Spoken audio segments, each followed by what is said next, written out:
Hello, good morning बेटा। अभी हम लोग 9th क्लास केमिस्ट्री पढ़ रहे हैं। उसके अंदर आपका चैप्टर चल रहा है second, that is east matter around us pure. और हमने ट्रू सॉल्यूशन टॉपिक जो है वो कंटिन्यू किया हुआ है। तो मैंने आपको ट्रू सॉल्यूशन की प्रॉपर्टीज बता दी थी क्या क्या होती हैं। फिर उसके बाद हम टाइप्स कर रहे थे ट्रू सॉल्यूशन की, that it can be saturated true solution, it can be unsaturated true solution और it can be a super saturated true solution. तो उस कैटेगरी में मैंने आपको सैचुरेटेड सॉल्यूशन क्या होते हैं वो बता दिया था लास्ट वीडियो के अंदर। तो आज हम ट्रू सॉल्यूशन की सेकंड टाइप को डिस्कस कर रहे हैं, that is unsaturated solution. Okay, so before we start, because आपके 27 से यूटी स्टार्ट हो रहे हैं। वैसे सिलेबस मैंने ग्रुप में डाल दिया था। इन एनी केस अगर आपको सिलेबस नहीं पता है तो आपका सेकंड चैप्टर जो हम पढ़ रहे हैं यही आएगा, पर कहां से कहां तक आएगा? सेकेंड चैप्टर जहां से स्टार्ट होता है वहां से लेके, और जहां हमने टॉपिक खत्म किया था कंसंट्रेशन के numericals, mass percentage, mass by volume, volume by volume, इसके न्यूमेरिकल तक का पोर्शन आएगा यूटी के अंदर। ठीक है, 20 मार्क्स का होगा। डेट शीट आपको पता चल गई होगी।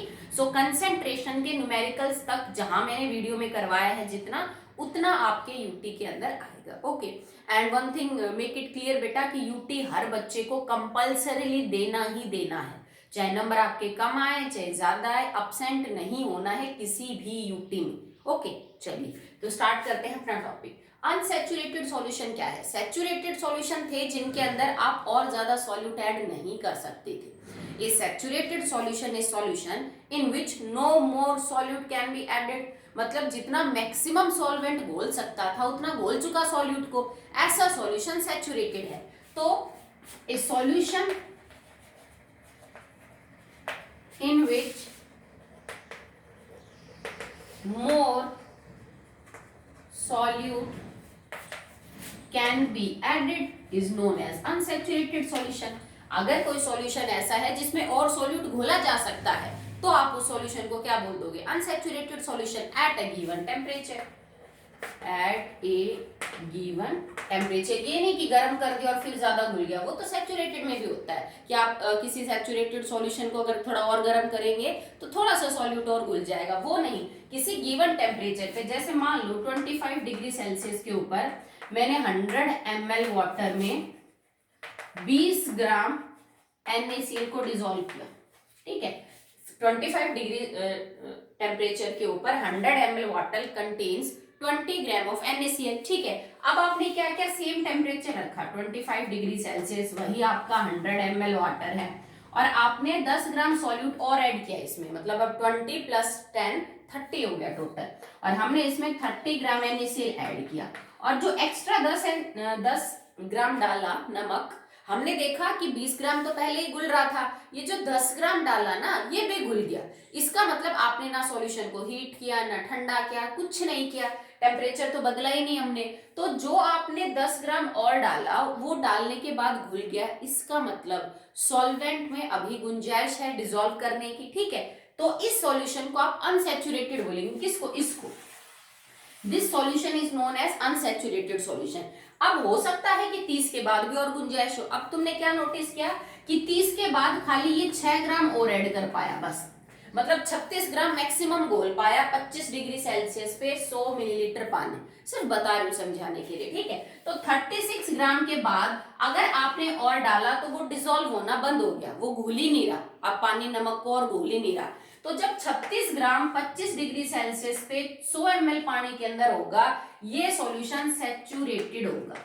तो इससे कम जब हम सॉल्यूट घोलेंगे इतने ही पानी में और इतने ही टेम्परेचर पे, तो वो सॉल्यूशन अनसैचुरेटेड होगा। ओके, अगर तुम 36 के बजाय 35, 30, 15, 10, 20, 25 इतना ग्राम डिसॉल्व कर रहे हो सॉल्यूट, तो वो सॉल्यूशन अनसैचुरेटेड है। मतलब जब गुंजाइश हो कि और सॉल्यूट ऐड किया जा सकता है इस सॉल्यूशन में और घुल सकता है सॉल्यूट, तो ऐसे सॉल्यूशन को हम क्या बोलते हैं? अनसैचुरेटेड सॉल्यूशन हम बोलते हैं। ठीक है, इसका मतलब किसी सैचुरेटेड सॉल्यूशन के अंदर सॉल्यूट इज मोर एंड किसी अनसैचुरेटेड सॉल्यूशन के अंदर solute is less comparatively. Solute is less, जैसे मैंने आपको समझाया, वही 25 डिग्री सेल्सियस, वही 100 ml पानी, अनसेचुरेटेड था तो जैसे मान लीजिए 30 ग्राम में अनसेचुरेटेड था, बट 36 ग्राम में सेचुरेट हो गया, तो उतनी ही वॉल्यूम और उतने ही टेम्परेचर पे किसी सेचुरेटेड सॉल्यूशन में सॉल्यूट ज्यादा होता है और अनसेचुरेटेड सॉल्यूशन में जो सॉल्यूट है वो आपका क्या होता है, कम होता है। अब कम कितना है वो तो कुछ भी हो सकता है, क्योंकि अगर मैं 15 ग्राम लेती तो भी अनसेचुरेटेड होता, अगर मैं 30 ले रही हूं तो भी अनसेचुरेटेड है, अगर आप 20 ले रहे हो तो भी अनसेचुरेटेड है। तो this is unsaturated solution and this is saturated, मैं आपको ऑलरेडी पहले ही करवा चुकी हूँ। ठीक है, टेम्परेचर का फर्क पड़ता है सॉल्युबिलिटी के ऊपर, दैट्स वाई हम बार बार टेम्परेचर को कांस्टेंट ले रहे हैं, क्योंकि अगर आप टेम्परेचर को बदल दोगे तो आपको ये चीज समझ नहीं आएगी। हमें टेम्परेचर को क्या लेना पड़ता है, जो है वो कांस्टेंट लेना पड़ता है। ठीक है, अब नेक्स्ट देखिए, किसी भी सैचुरेटेड सॉल्यूशन को क्या आप अनसैचुरेटेड सॉल्यूशन में कन्वर्ट कर सकते हैं, क्योंकि अब हम सैचुरेटेड और अनसैचुरेटेड दोनों पढ़ चुके। ठीक है, so now can we convert a saturated solution to an unsaturated solution.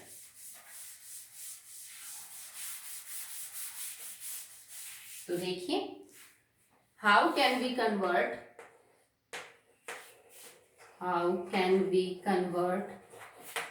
a saturated solution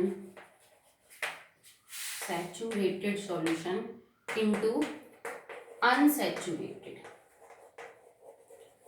अगर किसी बने हुए सैचुरेटेड को अनसैचुरेटेड में कन्वर्ट करना है तो you have two methods. Number one is by heating, by slow heating, बहुत ज्यादा फास्ट नहीं करनी, by slow heating. Second, by adding excess of solvent। ये दो तरीके हैं आपके पास जिससे आप किसी सैचुरेटेड को अनसैचुरेटेड में कन्वर्ट करेंगे। नंबर वन मेथड मैं आपको समझा चुकी हूँ लास्ट वीडियो में कि अगर आपके पास कोई सैचुरेटेड सॉल्यूशन है, आप उसको थोड़ा गर्म कर दीजिए तो उसमें और स्पेस बन जाता है सॉल्यूट को घोलने के लिए। तो अगर स्लो हीटिंग करोगे तो एक सैचुरेटेड सॉल्यूशन थोड़ा अनसैचुरेट हो जाएगा, थोड़ा सॉल्यूट और घोल लेगा।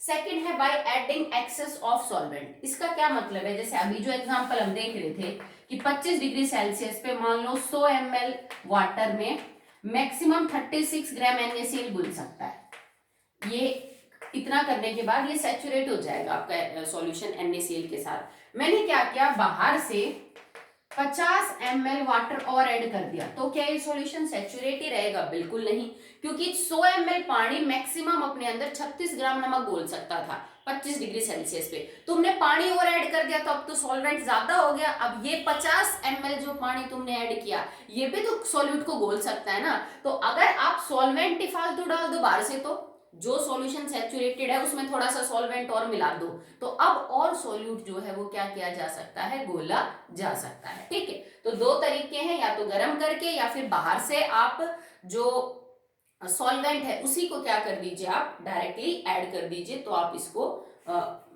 मोर सॉल्यूट कैन बी एडेड। ठीक है, तो अब इस चीज को ध्यान रखिएगा कि सैचुरेटेड और unsaturated both solutions are temperature dependent. ठीक है, आप सैचुरेटेड सॉल्यूशन को अनसैचुरेटेड में कन्वर्ट कर सकते हैं बाय हीटिंग, टेम्परेचर चेंज करके, और कोई अनसैचुरेटेड जो सॉल्यूशन है उसका भी टेम्परेचर के ऊपर फर्क पड़ता है, क्योंकि अगर 25 डिग्री सेल्सियस के ऊपर 36 ग्राम नमक घुल सकता है तो हो सकता है 40 डिग्री सेल्सियस के ऊपर ये डाटा 36 ना हो, या 10 डिग्री सेल्सियस के ऊपर ये जो डाटा है वो आपका 36 ना हो।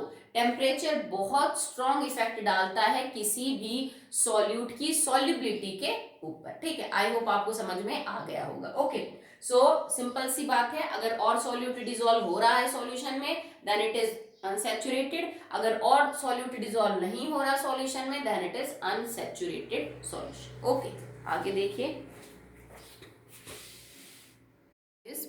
how can we check whether a solution is saturated or unsaturated?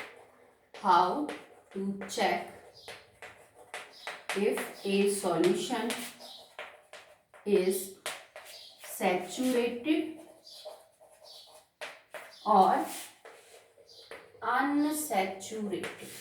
क्योंकि देखने पर से तो पता चलेगा नहीं बेटा कि जो सॉल्यूशन है वो सैचुरेटेड है कि अनसैचुरेटेड। तो कैसे पता करेंगे, सिंपल सी बात है, आप थोड़ा सा सॉल्यूट, ऐड सम सॉल्यूट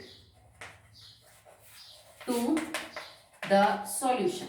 जो भी सॉल्यूशन आपको दे रखा है, आपको दो दे रखे हैं, जैसे दोनों में बताना है भाई सैचुरेटेड और अनसैचुरेटेड कौन सा है, या किसी एक सॉल्यूशन में से ये बताना है कि बताओ ये सैचुरेटेड है कि अनसैचुरेटेड, आप उसमें थोड़ा सा सॉल्यूट डाल दीजिए और उसको बहुत अच्छे से हिलाइए। चाहे तो मान लीजिए किसी बॉटल में ढक्कन बंद करके उसको यूं हिलाओ, या फिर मान लीजिए आपने बीकर वगैरह ले रखा है तो ग्लास रोड से उसको अच्छे से आपको हिलाना है। ये नहीं कि डाल के छोड़ दिया अपने आप घुल रहा है तो ठीक, क्योंकि कई बार बहुत धीरे धीरे भी घुलते हैं कई सारे सॉल्यूट, तो आप उसको अच्छे से हिलाओ ताकि वो घुल जाए। अब आप जब डाल देते हैं सॉल्यूट सॉल्यूशन में तो दो चीजें हो सकती हैं, या तो ये जो सॉल्यूट है ये डिसॉल्व हो जाएगा, इट कैन डिसॉल्व और कैन नॉट। इससे भी कोई फर्क नहीं पड़ता कि आप पूरा वेट ही करो कि जब तक पूरा सॉल्यूट ना घुल जाए वेट करो, नहीं। मान लो तुमने 1 चम्मच सॉल्यूट ही डाला और उसमें से आधा भी घुल गया, तो इसका मतलब सॉल्यूट और घुला है ना, चाहे कम घुलाओ चाहे ज्यादा घुलाओ। ये थोड़ी ना कह रही हूं मैं कि जितना तुम डालो उतना का उतना सारा घुलना चाहिए, नहीं। अगर तुमने मान लो 2 ग्राम भी डाला और 2 ग्राम में से 1 ग्राम तो घुल गया, तो इसका मतलब सॉल्यूट घुला तो सही, इसका मतलब अभी गुंजाइश थी सॉल्यूशन में घोलने की, तो वो एक अनसैचुरेटेड सॉल्यूशन है, ठीक है। पर हम थोड़ा ही अमाउंट लेंगे, बहुत ज्यादा नहीं लेंगे, क्योंकि थोड़ा अमाउंट जल्दी घुल जाएगा, आपको पता चल जाएगा कि भाई घुला के नहीं, ज्यादा के लिए हमें वेट करना पड़ेगा कि कितना टाइम लगेगा। ओके, सो अगर वो सॉल्यूट घुल रहा है सॉल्यूशन में, then this solution is unsaturated, and if can not dissolve then it is saturated solution. तो इस तरह से आप आराम से चेक कर सकते हो किसी भी सॉल्यूशन को सैचुरेटेड या अनसैचुरेटेड के लिए। Okay, now the last type is after saturated unsaturated, super saturated solution. It is super saturated solution, ठीक है। तो सुपर सैचुरेटेड सॉल्यूशन क्या होते हैं, मैंने आपको सैचुरेटेड के केस में ही बताया था कि अगर कोई सॉल्यूशन सैचुरेटेड है किसी गिवन टेम्परेचर पे, जैसे वही एग्जांपल लेके चलते हैं कि हमने ये माना था 25 डिग्री सेल्सियस में 100 ml वाटर 36 ग्राम नमक घोल के सैचुरेट हो जाता है। ओके, पर मान लो कि यहाँ पे तुमने जो पानी लिया ना वो 25 ग्राम की 25 डिग्री की जगह मान लो तुमने 50 डिग्री सेल्सियस पे वाटर लिया। अब मेरे पास जो 100 ml वाटर है उसका टेम्परेचर 50 डिग्री सेल्सियस है, तो क्या 36 ग्राम नमक ही घुल पाएगा? नहीं, बिल्कुल नहीं, ज्यादा घुलेगा। मान लो कि अब 36 की जगह 40 ग्राम NaCl डिसॉल्व हुआ, तो इस सॉल्यूशन को हम सुपर सैचुरेटेड सॉल्यूशन बोलेंगे, ठीक है भाई। नॉर्मल कंडीशन पे रूम टेम्परेचर के ऊपर 100 ml पानी 36 ग्राम NaCl को घोल सकता था and this solution is saturated. पर अगर इसी इतने ही पानी का इसी बढ़े हुए टेम्परेचर पे, या फिर यूं समझ लो चलो 50 डिग्री, तुमने बॉइलिंग वाटर ले लिया, 70 डिग्री 80 डिग्री 90 डिग्री टेम्परेचर है, जब हम सॉल्वेंट का टेम्परेचर रेज करके उसमें सॉल्यूट डिसॉल्व करेंगे तो थोड़ा बहुत सॉल्यूट और ऐड हो सकता है। नाउ बिकॉज ऑलरेडी तुम्हारा सॉल्यूशन तो सैचुरेटेड था, पर तुमने टेम्परेचर बढ़ा के उसमें थोड़ा सॉल्यूट और डिसॉल्व करवा दिया, now this solution will be known as super saturated solution, ठीक है। मैंने पिछले बार भी आपको समझाया था कि ये नहीं है कि टेम्परेचर बढ़ाते जाओगे तो आप एक ग्लास में एक बोरी नमक डाल सकते हो, नहीं, लिमिट उसकी भी है, पर एक नॉर्मल सैचुरेटेड सॉल्यूशन को हीट करके आप उसकी थोड़ी कैपेसिटी और बढ़ा सकते हैं, थोड़ी, बहुत ज्यादा नहीं। तो इस सॉल्यूशन को सुपर सैचुरेटेड बोला जाएगा। यहां मैंने क्या किया, एक बार नॉर्मल पानी में सॉल्यूशन बनाया, एक बार गर्म में। आप ये भी कर सकते हो कि ये जो सॉल्यूशन बना हुआ है इस सॉल्यूशन को हीट कर दो अप टू 50 डिग्री सेल्सियस, तब भी इसमें थोड़ी गुंजाइश बढ़ जाएगी कि आप नमक और ऐड कर सकते हो। तो इन सॉल्यूशंस को बोला जाता है super saturated solution and that are not very much stable. ये बहुत ज्यादा स्टेबल नहीं होते, ये अनस्टेबल है। तो जैसे आप इनको ठंडा करोगे ना, इनमें से सॉल्यूट बाहर आने लग जाएगा, ठीक है, क्योंकि ये तो रूम टेम्परेचर पे है, पर ये तो तुमने 50 डिग्री सेल्सियस पानी के साथ बनाया है। तो इस सॉल्यूशन को जब तुम ठंडा होने के लिए छोड़ोगे और तुम्हारा टेम्परेचर 50 से वापस कितने डिग्री आ जाएगा, 25, तो जो एक्सेस ऑफ NaCl डिसॉल्व हुआ था, कितना हुआ था एक्सेस, पहले 36 था अब 40 हो गया, मतलब 4 ग्राम जो फालतू NaCl डिसॉल्व हुआ था वो बाहर आ जाएगा, क्योंकि भाई 25 डिग्री पे तो ये 36 ही बोल सकता है ना। जब 50 से टेम्परेचर 25 डिग्री आएगा तो 4 ग्राम बाहर हो जाएगा, ठीक है। तो इसका मतलब ये स्टेबल तो नहीं है कि इसने अपने अंदर से डिसॉल्व सॉल्ट को क्या कर दिया, बाहर कर दिया, ठीक है। तो इनको हम बोलते हैं सुपर सैचुरेटेड सॉल्यूशन, ठीक है। आप इनको मेटास्टेबल या अनस्टेबल भी बोल सकते हैं। नेक्स्ट बात करते हैं about the examples of super saturated solution. आपके घर में शहद होगा, आप सबने देखा होगा, शहद भी एक तरह का सुपर सैचुरेटेड सॉल्यूशन होता है बेटा, शुगर एंड वाटर। आपने देखा ना कितना गाढ़ा होता है शहद।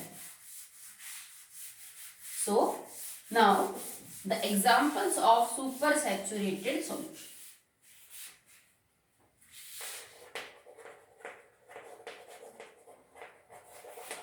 सुपर सैचुरेटेड सॉल्यूशंस, ठीक है। हनी, ओके, बहुत ज्यादा विस्कस होता है। विस्कस का मतलब होता है गाढ़ा, बहुत ज्यादा गाढ़ा होता है। आपने देखा भी होगा, मीठा भी होता है, मतलब बहुत ज्यादा कंसंट्रेटेड सॉल्यूशन होता है। किसका? चीनी का और पानी का। नहीं तो आप नॉर्मली एक ग्लास में आप चीनी 2 चम्मच, 3 चम्मच, 4 चम्मच, 5, 10 चम्मच भी डाल दो, वो शहद जितना गाढ़ा नहीं होता। आप खुद करके देख लेना कि 1 कप ले लो, चलो ज्यादा अगर आपको चीनी वेस्ट नहीं करनी है तो 1-2 चाय का कप है वो पानी ले लो और आप उसमें चीनी को डिजोल्व करो। कब तक डिजोल्व होती है? हो सकता है 2 चम्मच, 4 चम्मच, 5 चम्मच डिजोल्व हो जाए।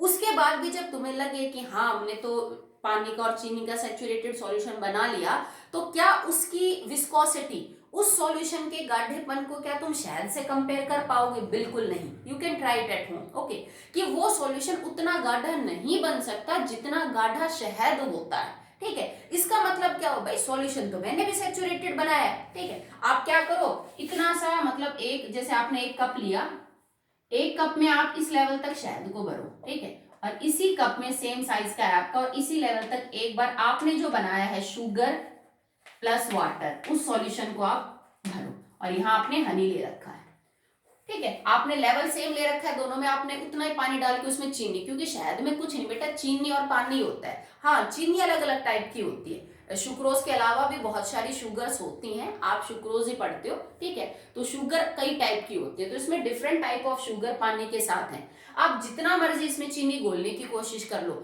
सॉल्यूशन सैचुरेट बन जाएगा, पर ये इतना गाढ़ा कभी नहीं हो सकता, इतना कंसंट्रेटेड नहीं हो सकता जितना कि हनी है। तो इसका मतलब honey is a super saturated solution of क्या? Sugar and water. Different type of sugars, एक नहीं होती, different types of sugar plus water.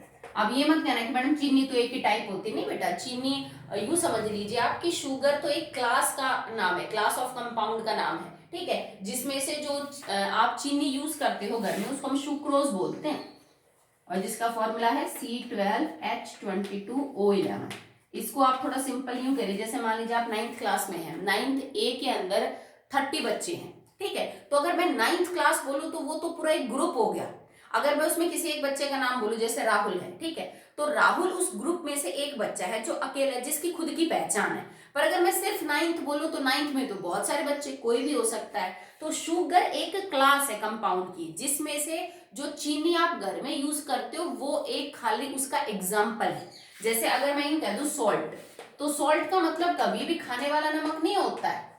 Salt तो एक कैटेगरी है कंपाउंड की, जिसमें जो आप NaCl बोलते हो ना, खाने वाला नमक, वो एक इसका एग्जाम्पल है। इसको करेक्टली बोला जाता है कॉमन सॉल्ट। और जो तुम घर में चीनी यूज करते हो उसको या तो तुम सुक्रोज बोलो, ये तो केमिकल नेम है साइंस में, नहीं तो आप इसको सिंपल बोलोगे टेबल शुगर, या आप इसको बोलते हो केन शुगर, ठीक है। तो एग्जैक्ट नाम ये होते हैं, ठीक है। तो आप कंफ्यूज नहीं होना कि madam different type of sugar क्या होती है। तो शुगर तो पूरी क्लास का नाम है। जैसे मैं कह दूं टूथपेस्ट, तो टूथपेस्ट तो एक क्लास हो गई, उसमें पेप्सोडेंट है, कोलगेट है, वो उसके टाइप हो गए, एग्जाम्पल समझ लीजिए। तो ये तो एक एग्जाम्पल है चीनी का, जिसको आप घर में यूज करते हो। जैसे कॉमन सॉल्ट एक एग्जाम्पल है सॉल्ट का, और भी बहुत सारे होते हैं। तो ये एक सुपर सैचुरेटेड जो सॉल्यूशन है वो होता है। इसके अलावा सोडियम एसीटेट जो है वो भी सुपर सैचुरेटेड सॉल्यूशन बनाता है, किसके साथ?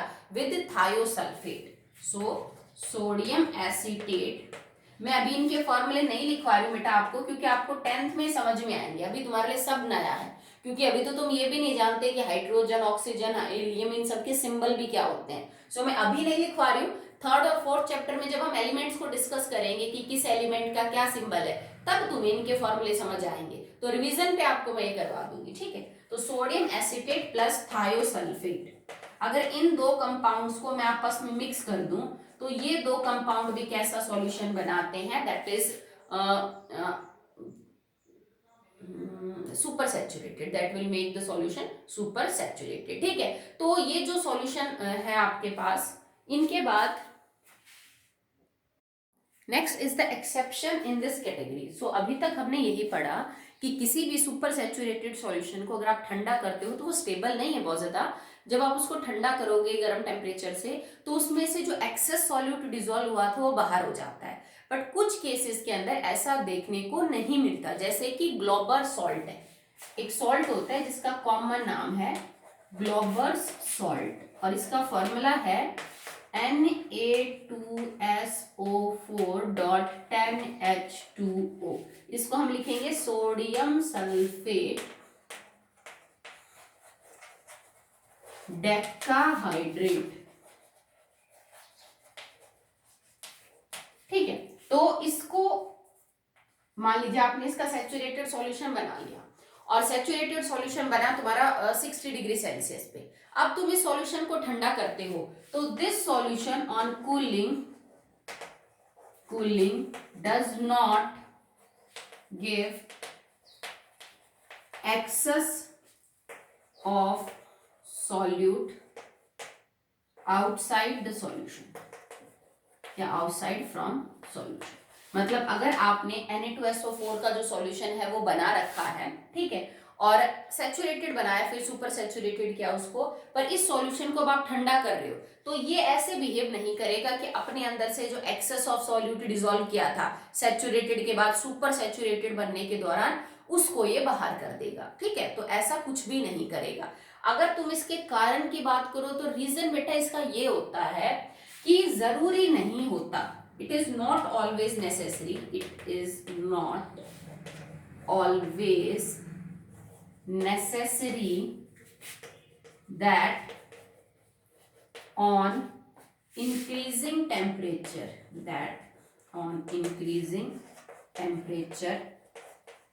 solute dissolves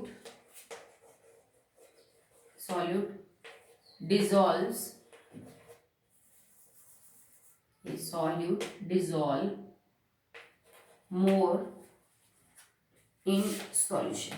ठीक है, मैंने जो आपको saturated, super saturated, unsaturated solution समझाया तो उसमें एक बात बोली कि टेम्परेचर बढ़ने के साथ ज्यादा सॉल्यूट घुलता है, पर बेटा ये बात 100% फॉलो नहीं होती। कुछ सॉल्यूट ऐसे भी होते हैं जिनका टेम्परेचर बढ़ाने के साथ सॉल्यूशन में घुलना कम हो जाता है। मतलब वो टेम्परेचर बढ़ा दोगे तो कम घुलेंगे, ठंडे पानी में ज्यादा अच्छे घुलेंगे। ठीक है, समझ रहे हो, सबकी सॉल्युबिलिटी अलग अलग टाइप की होती है। कुछ गर्म सॉल्वेंट में ज्यादा अच्छे घुलते हैं तो कुछ ठंडे सॉल्वेंट में ज्यादा अच्छे घुलते हैं। Na2SO4.10H2O है ना, ये इस टाइप का सॉल्यूट है जिसकी सॉल्युबिलिटी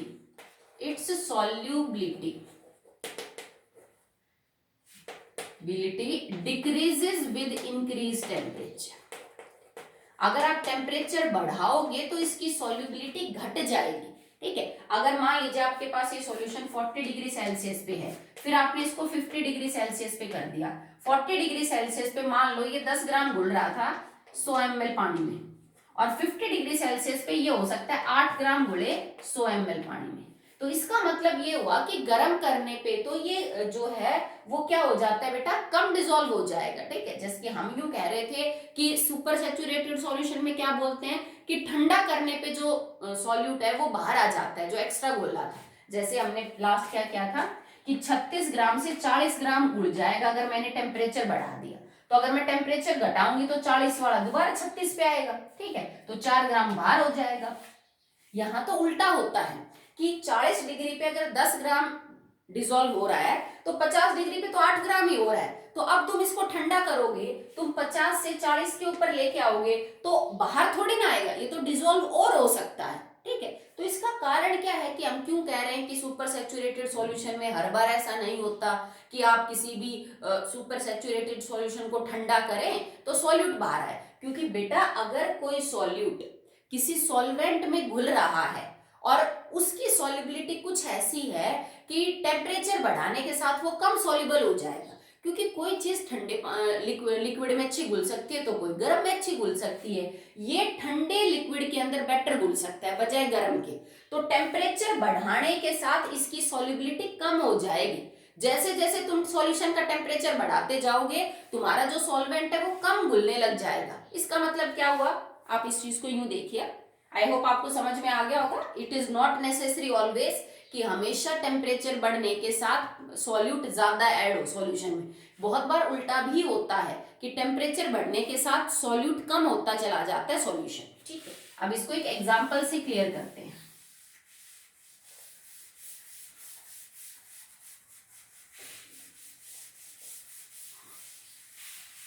जैसे मान लो सबसे पहले I have taken 25 degree Celsius 100 ml water. मैं वाटर इसीलिए लेती हूँ बेटा क्योंकि यूनिवर्सल सॉल्वेंट होता है। ओके, और बाकी जो सॉल्वेंट है उनसे तुम फेमिलियर भी नहीं हो अभी, that's why I will take water. Okay, so ये मान लीजिए कि 10 ग्राम ये आपका Na2SO4.10H2O ये घुल सकता है।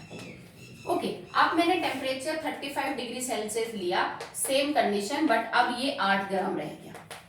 फिर मैंने टेम्परेचर को बढ़ाया 10 डिग्री और मैंने देखा कि जरूरी नहीं है कि कोई सिमेट्रिकल मैनर भी बढ़े। जैसे मान लो ये 6 ग्राम रह गया, इस तरह से जा रहा है। जैसे जैसे तुम टेम्परेचर बढ़ा रहे हो इसका मतलब 10 ग्राम से जब 8 ग्राम गुड़ा तो इसका मतलब 2 ग्राम बाहर हुआ। सिंपल सी बात है कि उसी सॉल्यूशन को मैं 25 डिग्री से 35 डिग्री के ऊपर लेके गई तो 10 ग्राम की बजाय वो 8 ही ग्राम घोल सकता है तो 2 ग्राम बाहर होगा। अगर आप 8 वाले को दोबारा हीट करेंगे 10 डिग्री तो वो 6 ही घोल सकता है, मतलब 2 ग्राम यहाँ पे बाहर हुआ। इसका मतलब अगर मैं सॉल्यूशन को 25 से 45 डिग्री पे ले गई तो टोटल कितने ग्राम बाहर होगा, 4 ग्राम बाहर होगा। क्लियर? ये कब हुआ है, अगर मैं सॉल्यूशन को 25 डिग्री से 45 डिग्री तक हीट करके ले गई तो 4 ग्राम सॉल्यूट आउट हो गया सॉल्यूशन से। वो आपको ऐसे अनडिजॉल्व मिलेगा, बैठा हुआ मिलेगा बॉटम में। अब सुपर सैचुरेटेड सॉल्यूशन में तो हम उल्टा कर रहे थे, टेम्परेचर को घटा रहे थे। अब तुम देखो 45 से मैं 25 डिग्री के ऊपर आती हूँ, मतलब मैं सॉल्यूशन को ठंडा कर रही हूँ। तो ये आपका जो सॉल्यूट है वो तो ऐसा है जो ठंडा करने पे ज्यादा सॉल्युबल है, मतलब टेम्परेचर घटाने पे ज्यादा घुलता है। तो जब तुम टेम्परेचर घटाओगे तो ये 4 ग्राम वापस से घुलने लग जाएगा। इसका मतलब तुम्हारा जो सॉल्यूट है वो ठंडा करने पे घुल रहा है, सॉल्यूशन से बाहर नहीं हो रहा। ओके, पर ऐसा करने के लिए 2 कंडीशन होना जरूरी है। एक क्या कंडीशन होनी चाहिए कि आप सॉल्यूशन को छेड़ो मत बार बार। ओके, सिंपल है, जैसे तुमने 45 डिग्री तक हीट किया, अब इसको अनडिस्टर्ब छोड़ दो। ठीक है, कि बिना हिलाए डुलाए आप सॉल्यूशन को रेस्ट पे रखो और फिर ऑब्जर्व करो। सेकंड, तुम्हारे सॉल्यूशन में कोई इंप्योरिटीज नहीं होनी चाहिए। जैसे तुमने अगर Na2SO4.10H2O का सॉल्यूशन बनाया तो प्योर Na2SO4 ही ऐड करो आप पानी में, इनके अलावा कोई तीसरी चीज नहीं होनी चाहिए, क्योंकि इंप्योरिटीज जब भी प्रेजेंट होती हैं हमेशा दूसरे सब्सटेंस की प्रॉपर्टी पे फर्क डालती हैं, उसके मेल्टिंग पॉइंट पे, उसके बॉइलिंग पॉइंट पे, उसकी सॉल्युबिलिटी पे। तो अगर तुम्हारे सॉल्यूट या सॉल्वेंट, इवन पानी भी, क्योंकि सॉल्यूशन हमेशा डिस्टिल वाटर में बनाए जाते हैं, घर के पानी में नहीं बनाते हम। ठीक है, इंप्योरिटीज अगर हैं तो वो सॉल्युबिलिटी पे फर्क डालेंगे। तो आपका सॉल्यूशन इंप्योरिटीज ना रख रहा हो, दूसरा सॉल्यूशन को बार बार हिलाना नहीं है, उसको एक बार ऑब्जर्व करके अनडिस्टर्ब छोड़ना है, तो आपको ये चेंजेस देखने को मिलेंगे। ओके, सो अभी हमने ट्रू सॉल्यूशन के अंदर टाइप्स को कंप्लीट किया है, दैट इज ट्रू में सैचुरेटेड, अनसैचुरेटेड है, सुपर सैचुरेटेड। ठीक है, तो बेटा अपने यूटी की तैयारी करते रहना। अगर किसी भी बच्चे को कोई भी डाउट है, अदरवाइज तो वीडियो अवेलेबल है चैनल पे, आप प्लेलिस्ट में जाइए, 9th क्लास, आपको सारे वीडियोस मिलेंगी, चैप्टर फर्स्ट की, चैप्टर सेकंड की, जो भी अब तक डाली गई है, कोई टॉपिक कोई स्किप नहीं है, आपको कंटिन्यूस वीडियोस मिलेंगी। ठीक है, वहां से देख लीजिए अगर आपको कोई भी डाउट आता है किसी भी टॉपिक में। सेकंड चीज, हो सकता है आपकी बुक में आपके पास कोई दूसरा राइटर हो या कहीं कुछ भी ऐसी कोई प्रॉब्लम नजर आ रही है जो आपकी नहीं क्लियर हो पा रही कि ये तो मुझे समझ नहीं आ रहा, तो बिल्कुल हेजिटेट करने की जरूरत नहीं है। आप मेरे को मैसेज कर दीजिए, मेरे को फोन कर दीजिए कि मैडम मेरे को ये चीज समझ नहीं आ रही, इसका मतलब क्या है, मैं उसको क्लियर कर दूंगी। ठीक है, पर यूटी में मार्क्स कम नहीं आने चाहिए बेटा, अपनी अच्छे से तैयारी करके रखना। Okay, that's all for that.